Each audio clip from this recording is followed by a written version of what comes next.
right, so this week we're starting something brand new. It's for the first time, but hopefully it's not for the last time. This is going to be a little bit of an extension to the message this past weekend.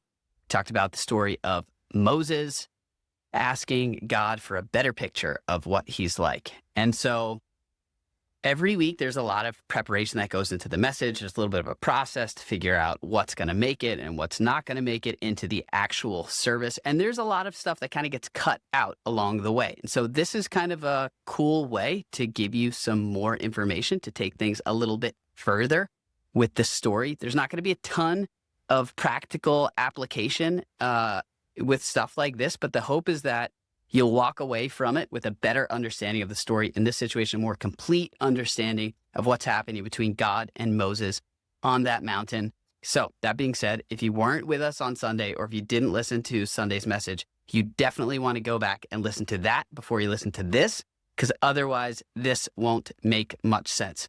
So we talked about this scene where Moses, in a season of serious uncertainty and coming out of some disappointment, he asks God for a picture of what he's like. He asks God to show him his glory, like give me a better understanding of the essence of who you are. And what he gets is becomes this iconic description of God for generations after Moses and for the rest of Moses' life. These were the words that were used to describe God, what God is like. What we read is that he's compassionate. His name is Yahweh, which literally means he is. So he's unchanging. He always has been. He always will be. The essence of what you're about to hear is always will be this way. He's compassionate, which means to love with the love of a mother, like motherly love. Gracious, which is the idea of favor. If you could be God's favorite, and it meant nothing negative for anybody else. He's slow to anger, meaning he cares about the injustice in the world. He's patient, and he's also protective. He does care when we're going through things that are painful, especially when they're the reality of the brokenness of the world. But he's slow to anger. He's calm. He's under control. And he's abounding in steadfast love and faithfulness. The word for steadfast love is the word that's central to his character. It's the word hesed. It's that generous, enduring, committed kind of love. And faithfulness is this idea that he's worthy of your trust. He's literally trustworthy. He's true. He's stable. He's reliable. Okay? So that part is the part of the description that is most frequently quoted throughout the rest of the entire Bible by Moses, and then by people after Moses. Those are the words they use to reference God for the most part. But it's actually not the end of the description. The description continues in verse 7. It goes on a little bit longer. And if you don't know what's going on here in the rest of the description, it can seem like things take a wild turn. All right, so I'll read you a translation of the verse, and then we'll dive into it. So it starts off by saying, the Lord, or Yahweh, the compassionate and gracious God, slow to anger, abounding in steadfast love and faithfulness. New part. Maintaining love to thousands and forgiving wickedness, rebellion, and sin. Yet, he does not leave the guilty unpunished. He punishes the children and their children for the sin of the parents to the third and fourth generation.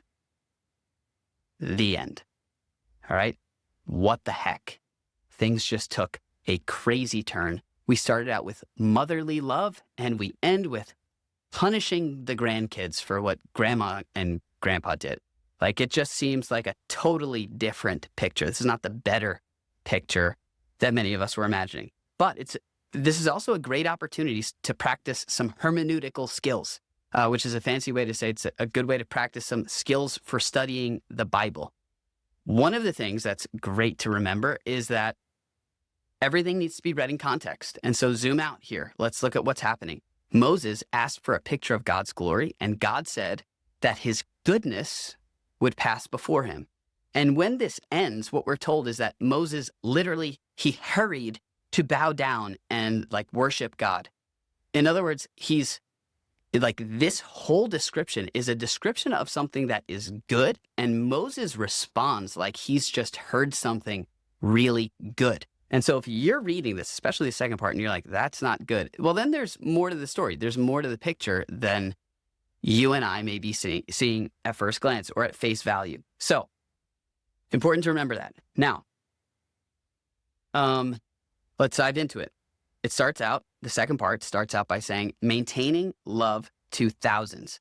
The word maintaining is the idea of protecting or guarding. And the word for love is actually the second time of the appearance of that word hesed. Remember I said that word was central to the character of God, that love that is generous and persistent and enduring, committed. It appears here a second time, which reinforces that whole idea that it's at the core of who God is. He protects it. He guards that love for thousands of generations. Thousands of generations. Some translations include the word generations, others don't. But the implication here is that the word generations is implied here in the original language. And so he's protecting that love, okay? Now, which just reinforces the beginning part of it. He's not just like this. He's also actively making sure that thousands of generations are experiencing his abounding, committed, enduring love. All right, then he's forgiving wickedness, rebellion, and sin. God is a forgiving God. We see that in Jesus. We also see it way before Jesus. Like it's God of the Old Testament, same God in the New Testament. Forgiveness is part of who he is. He is eager to forgive our shortcomings. Now, moving forward, especially as we get into the kind of freaky part, it's important to remember wickedness, rebellion, and sin. Those are all words. It's like a catch-all for all the bad stuff in the world, the broken things, the bad choices, all of it. Whenever we come across the idea of sin, some of you have heard this before. If you're new, you may not have heard this explained. Sin is not just something that God doesn't like because we're coloring outside the lines or breaking one of his arbitrary rules. The way sin is described from beginning to end is that it's toxic, meaning it has deadly consequences. It destroys the things in life that are good. It's the reason why relationships fall apart. It's the reason why there's so much brokenness and hurt in the world. Toxic. It's damaging. And anything that God forbids, he does out of love for us. Anything that he calls sin, he does out of love for us. Like a parent looks out for the good of their kids. That is the idea of sin. And so it's very, very important to keep that in mind as you're reading this. So there's all these bad choices that we make. And thank God it's in his nature to forgive those things. It's who he is. He overlooks them. Okay. Now, imagine you're Moses. You don't really know what God is like. There's no Bible. You don't have anyone teaching you what God is like. You've got pretty much a blank slate other than what you've seen from him already. And so you're hearing he's good, he's loving, he's slow to anger, he's compassionate, all this stuff. You hear he forgives all the wrongdoing. That's part of his nature. And so now where does that leave you, right? Does he just not care about the pain in the world? Like if I hurt a vulnerable person, does God just like forgiveness and who cares? We move on. And this is where we get to the next part, where it says here in this translation, this is kind of a hard thing to translate. It says, yet he doesn't leave the guilty unpunished. The idea here is the word guilty actually isn't there. And the word punished, like not leaving unpunished, it's one word. It has the idea of not clearing. What's being communicated in this is that there are natural, deadly consequences to our poor choices. That's the reality of life, right? If I'm going to hurt someone, that person is going to get hurt. They're going to feel it. It's going to be painful. And here, what he's communicating, like this is the very beginning stages of God communicating that he's trying to get the evil, the brokenness out of the good world that he created. Jesus reinforced this and explained it way more in detail later on. But when Jesus said, like, your kingdom come, he's trying to like literally get the hell, the sin, the brokenness out of earth. He's trying to get it out of us and restore the goodness of what God has made. Now, one day that will be completed in its entirety. But as of right now, we're in process and God is working toward that. So he's communicating here to Moses, who knows very little about him, that he has a posture that is against the things that are harmful to the human race. Okay. Super, super important idea. But then we get to the next part, and this is where it, again, starts to get even stickier. It says he punishes the children and their children for the sin of the parents. Again, the idea here, this is a sticky phrase in the original Hebrew. So if you look this up in different English translations, you're going to see all sorts of different forms of this. And it's because Hebrew creates like large chunks of ideas, but how they're connected is not always super, super clear. The idea is that generation after generation will pay for the mistakes of the generations that came before them. The reality is when mom and dad make bad choices, the kids pay. And that stinks, but it's the reality of the broken world that we live in. If I have a problem with anger and I come home every day furious, it's my kids that grow up in a house where they're always on edge, right? If my wife, Allie, and I have a big blow up fight in the house and it's on a Saturday, well, it's my kids that don't get to go to the beach, right? Or have to deal with two parents that aren't talking to each other. This is the reality of the human race. We love, like, especially in the Western world, like individualism. I'll do me, you do you. But the reality is my choices affect other people. So many of my choices are personal. They're not private. Like they have implications for other people. And this is the reality of the world that we live in. And so this is being communicated here to Moses. John Mark Comer wrote a book. It's called God Has a Name. It basically takes this whole verse and just tries to like unpack it. He does an amazing job with this. But he says that this verse, it's basically got two layers. The first is what I just said, basically. Like kids will pay for the mistakes of those that came before them, right? That's just the reality. But also, like our destructive habits tend to run in the family.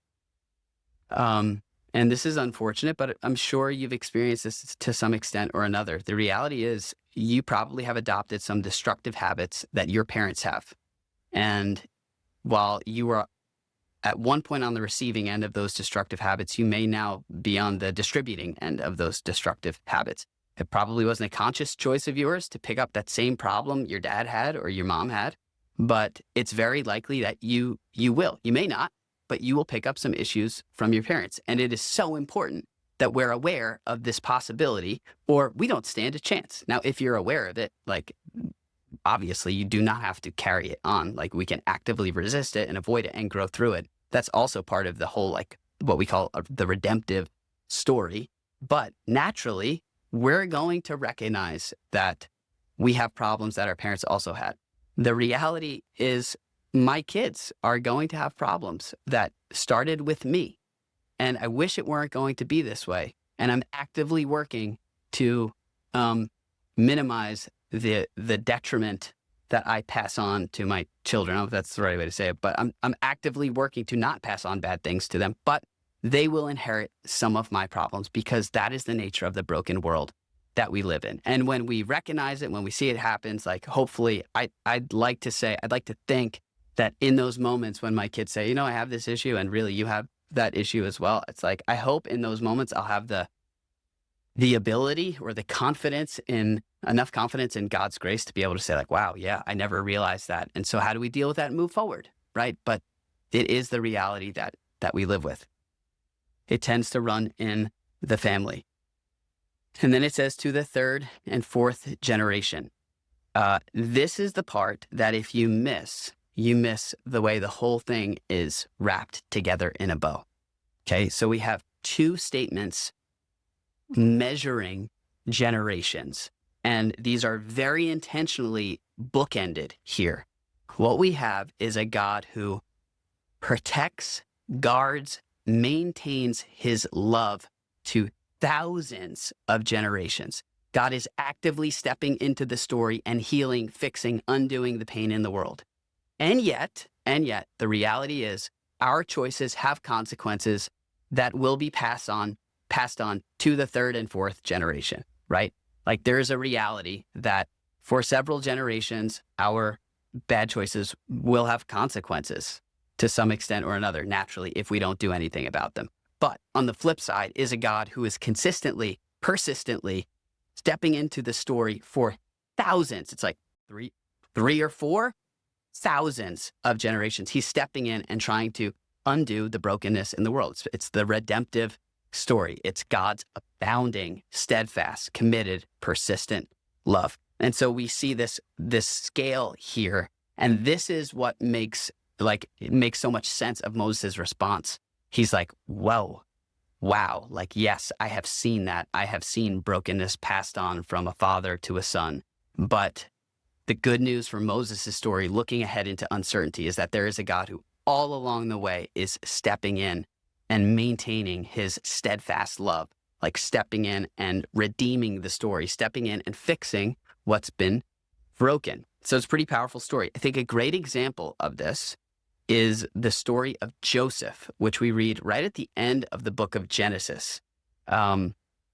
Joseph is one of a bunch of brothers, and to make a long story short, his brothers are really jealous of him, and they think about killing him, and then they decide to just basically sell him into slavery.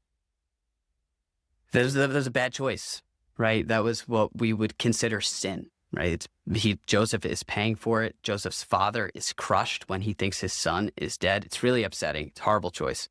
Joseph ends up getting sold into slavery. Now, God steps into the story, and things start to work out for Joseph, and there's ups and downs, but eventually Joseph ends up being like the number 2 in all of Egypt. He's in charge of this operation where he's storing up grain for this upcoming season of famine. And remarkably, his brothers end up going to Egypt looking for help, where they meet Joseph, who provides for them, like graciously provides for them. And he ends up like saving his people from this famine. So God steps into this story, right? He's maintaining his love for this generation. He's actively stepping in and repairing what's been broken. However, we also find out is that they're living in Egypt, and years pass, and eventually the king of Egypt is like removed from Joseph. Like he doesn't remember, he doesn't know who Joseph is. And so he's then intimidated by the size of the Jewish people, by like the fact that they're growing, and he puts them into slavery. And they remain in slavery for for a long time. We're told like 400 years. That is a great picture of the reality of the natural consequences of sin. Like God is stepping in and trying to fix this story. But the people are enslaved in Egypt because of the choices that Joseph's brothers made. Like they wouldn't have been there if Joseph's brothers did not decide they wanted to kill Joseph. And so in a very practical way, there's some serious hardship that was caused by some really poor decisions. And yet, the whole time, God is stepping in and fixing things, and ultimately sends Moses to remove these people from slavery. So he's stepping in and bringing goodness to the broken situation. But there are real realities to the poor choices that we have. So I hope that helps give you a complete picture of this description of God. I wanted to make sure you felt like you had a good handle on this whole thing. And also, I wanted to clarify some things that at face value don't seem to be a picture of God's goodness, but actually are. It is a really cool picture of his ongoing, persistent efforts to restore the goodness to our lives and to the broken world that we live in. If this was helpful for you, if you're watching this on YouTube, feel free to leave a comment. If you got questions, you can leave a comment. Give this video a like. That will help us know that stuff like this is helpful, and hopefully we'll be able to do stuff like this again. Thanks for being part of this community. Thanks for making it to the end of this podcast, and see you soon. Hey, this is Lou. Thanks for listening. I hope that this was helpful for you in some way. So a lot of people don't know this, but Community Church is completely supported by the generous donations of people like you and me. And if you'd like to join that community of financial supporters, you can go to communitychurch.net/give, or you can give anytime on our church app. And so thanks for being part of this community, whether it's locally or from a distance. Thanks for investing in your faith. And thanks for being part of something that's bigger than yourself. Hope to see you soon.